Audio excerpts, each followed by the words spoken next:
the book of Revelation.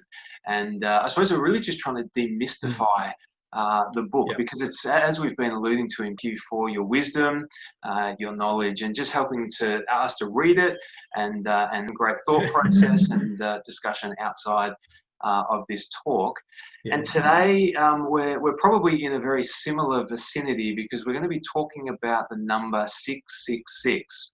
So are you ready in Revelation chapter 13? It appears, not just in 2020, about some of the theories that are out there. You don't have to Google for too long. If you just number. Well, obviously that goes from the ridiculous to not acknowledging that it's anything to do with anything. Why the barcode will always be the mark of the beast.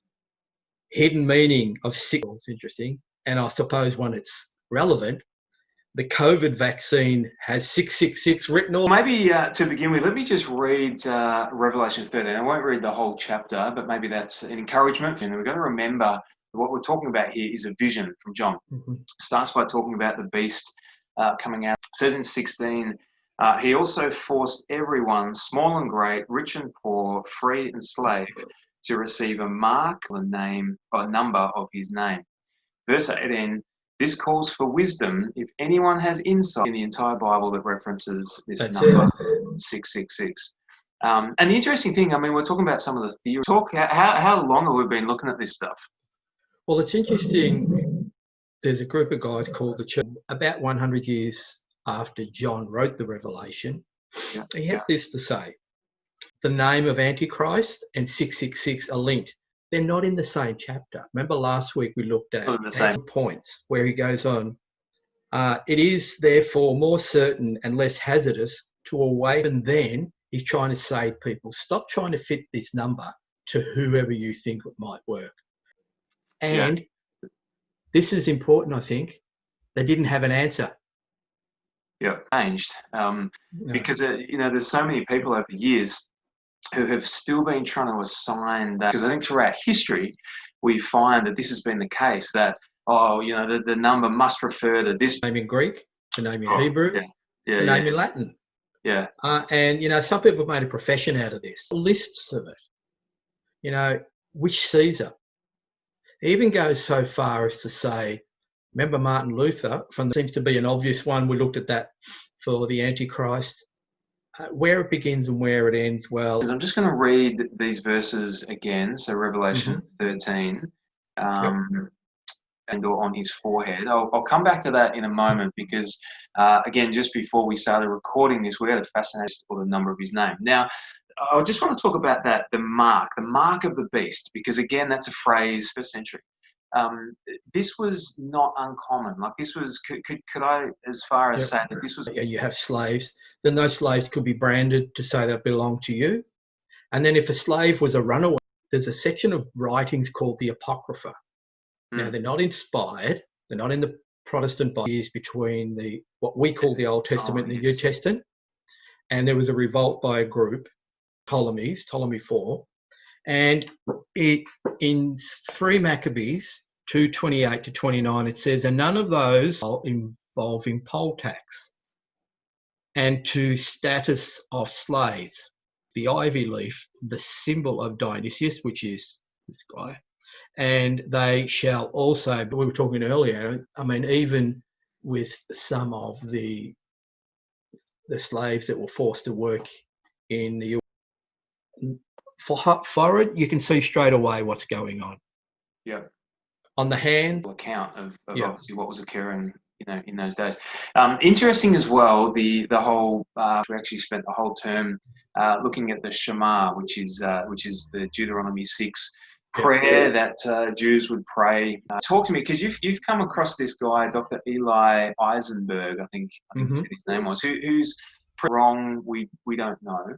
But I just thought it really spoke some life to try to understand what is going on. Be given from Genesis to Revelation, if it fits in historically, contextually, socially, was, as far as he's concerned, an anti-Roman document. It was a Jewish for Israel and the people trying to push back. He sees that it has more to do with anything that to mark, they're going to brand. And what he talks about is that for him, being one, and then it goes on and says, and this shall be a sign on your forehead, and showing that we belong to God. And the mark is anti-God, beast, to be an inward or outward expression that opposes the law or the Torah of God, goes on the hand or the head of the worshipper with their own mark. When we get home, that his interpretation wasn't there either. But I think Jew diligence looks through history where the Jews were forbidden at times to say Shema. It's something that they say often.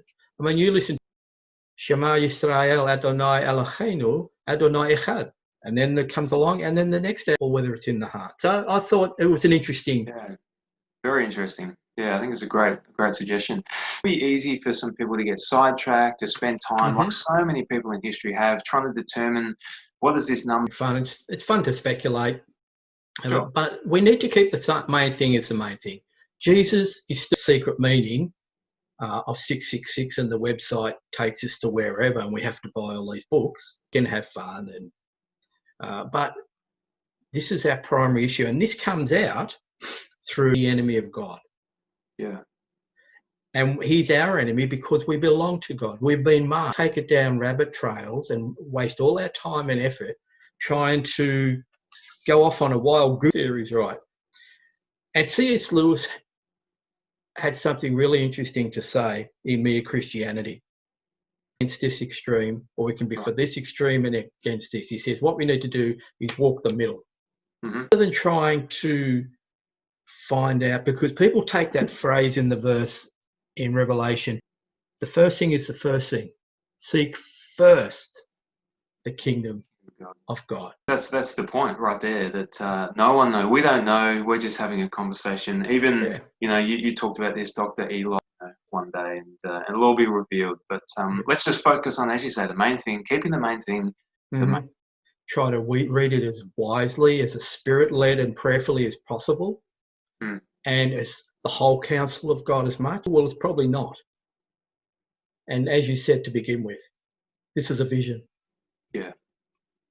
Very good. Well, I know that's going to help a lot of people. And we'll be back again.